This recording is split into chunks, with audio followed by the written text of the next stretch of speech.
मारिए जा गधा पान पकड़ लो ले का बास नहीं मांज ले अरे काय बिना झाड़ू पोछे कर ले गुजर है जाई नहीं बस सुन के सबक ये क्या क्या और काऊ दरवाजे पे का गई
परीक्षित जी भीख मांगते हुए खाते हुए उस गधा का पालन करती करती लड़की काशी में पहुंची।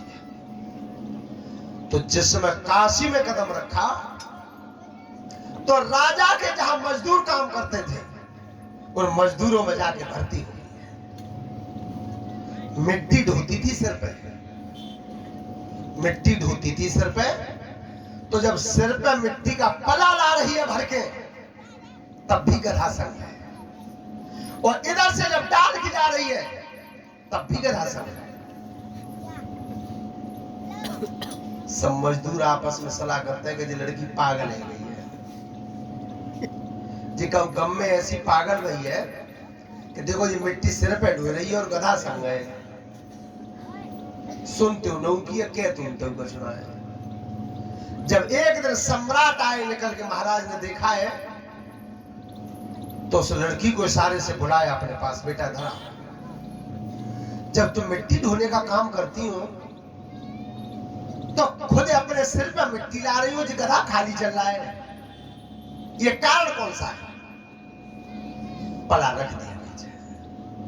तब हाथ जोड़ के बोली महाराज ये गधा नहीं है, ये मेरे पति है, मेरी खातिर बहुत धर के आया, मेरी खातिर इन्होंने कंकर बांधा हाथ में। लेकिन महाराज कोई ऐसा कर्म बिगड़ गया जिससे कर्म की खातिर इनको गधा बनना पड़ा है, तो मैं इनका संग छोड़ना नहीं चाहती। तो बेटी ज्योतिष की खांड रही है काशी, तुम पला तो नहीं रख दो, मेरे संग चलो। तो उस लड़की को लेकर के वो गधा संग था। जब काशी के चौक में आए उस समय राजा ने हुक्म कर दिया कि जितने भी ज्योतिष विद्वान हैं सबको इकट्ठा करो, सबको इकट्ठा करो। वो समस्त ज्योतिषी जब इकट्ठे हुए काशी में तब बताया कि गणित लगा करके बताओ कि इस लड़की का पति किसी शापवश गधा बन गया है, अब ये मनुष्य कैसे बनेगा, मनुष्य कैसे बनेगा? तो सब ज्योतिषी बैठ के गणित लगा रहे हैं, और सब जब एक मत आधार हुए तब कही राजन अगर 100 नारी पतिव्रत धर्म का पालन करती हो, अपने धर्म का निभाती हो, वो अपने अपने पति की आन लगा करके एक एक लोटा जल भर के इसके ऊपर चढ़ा दे तो ये मनुष्य बन जाएगा। जो ज्योतिषियों ने इतनी बात को बताया तो ध्यान रखना, परमात्मा के हुक्म में और राजा के हुक्म में देर नहीं होती, राजा के हुक्म में देर नहीं होती। और तुम्हें कहूँ मालूम है, सिनौली पूरे गांव में ना मालूम, हमारे छोटे लाल बताए गए रात भगवान कल कि जब बीच सिनौली पे है कि बहुत बड़ी लान जा रही है,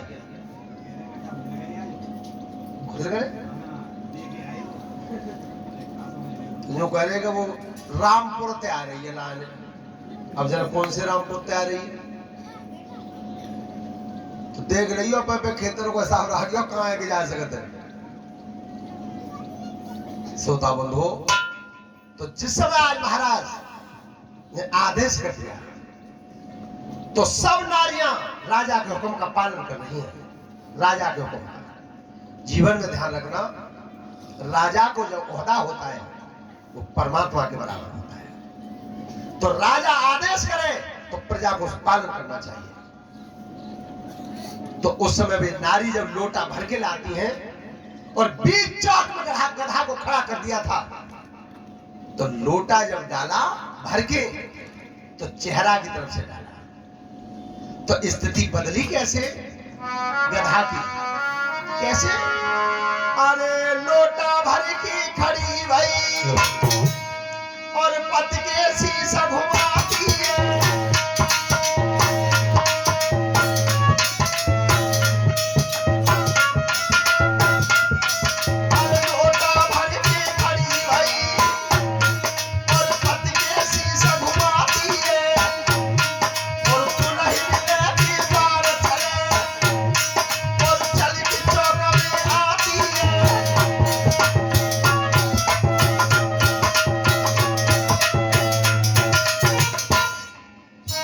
खड़ा था बीच चौक में और जब लोटा भर की पहली नार आई है, ध्यान रखना काशी के चौक में लाइन लगी।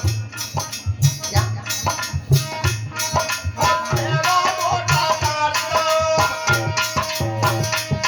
चेहरा पे नारी चढ़ाती है और चेहरा पे डबली और कोई शकल बदल जाती है।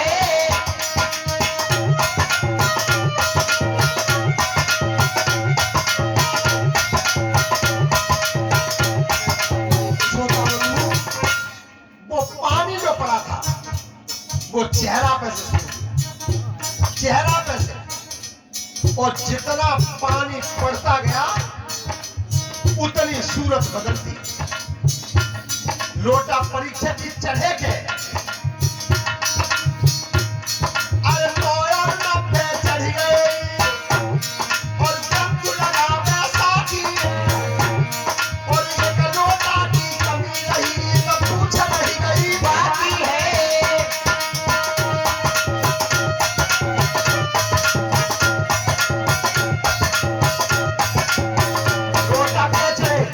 निन्यानवे लोटा चढ़ चुके थे, एक लोटा की कमी रह गई और गधा का शरीर पूरा ही बदल गया, मनुष्य बन गया, लेकिन पूंछ रह गई लटकती हुई। अब एक लोटा की कमी रह गई है बात। तो ऐसी पूंछ ये रोशन नगर आवाज सुखबीर मामा की रह जाए तो कैसा लगेगा? जब पूछ रही तो राजा कह रहे कि कोई एक नारी अगर लोटा और चढ़ा देती तो बात बन जाती, लेकिन अब नगर से कोई नहीं आया। जब कोई नहीं आया तो राजा ने अपने मंत्री को भेजा कि पता करके आओ, कोई एक नारी लोटा और चढ़ा दे तो काशी की बात बन जाएगी। जब वो मंत्री घूमते हुए गए, क्या अरे बिटिया चौक में देखी गई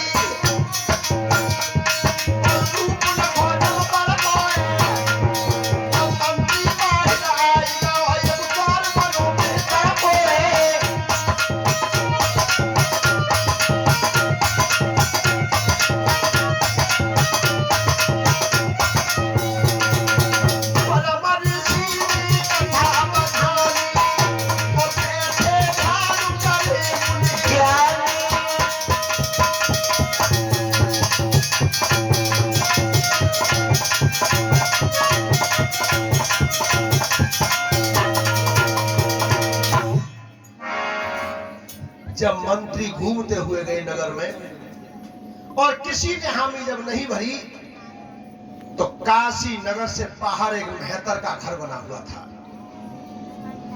मेहतर के घर पे जब आकर के कही कि तुम अगर धर्म का पालन करती हो, अपने पति की नित्य सेवा करती हो, तो एक लोटा भर के चढ़ा दो। ये महाराज काशी नरेश का हुक्म है। सुनो बेटा, तुम ज्यादा बात करती हो, ये 3-4 लड़की बस कल नाम मिलो टिपन जे कल से वाली लड़की जो बात करी तेरे यार ना मिले कुछ। श्रोता बंधु, तो उस मेहतरानी ने जवाब दिया है कि मंत्री जी, दूसरे के पति पर लोटा चढ़ाने से मेरा धर्म गिर जाएगा, नहीं चढ़ाऊंगा। मंत्री जब वापस हुए तो कही महाराज अब एक घर और रह गया जो मेहतर का है, और वो धर्म का पालन भी करती है, पति की सेवा भी करती है, लेकिन उसने मने कर दिया है कि मैं दूसरे के पति पर लोटा नहीं चढ़ाऊंगी। तो राजा आज धर्म की खातिर काशी नरेश महाराज खुद चल के रहे, खुद मेहतर के दरवाजे तक पहुंचे। श्रोता बंधु, तो मेहतरानी ने पूछा कि ये बताओ, वो जो गधा बन के आए हैं, पूरा शरीर मनुष्य का बन गया, वो है कौन? वो अयोध्या नरेश त्रिबंधन महाराज के पुत्र त्रिशंकु हैं।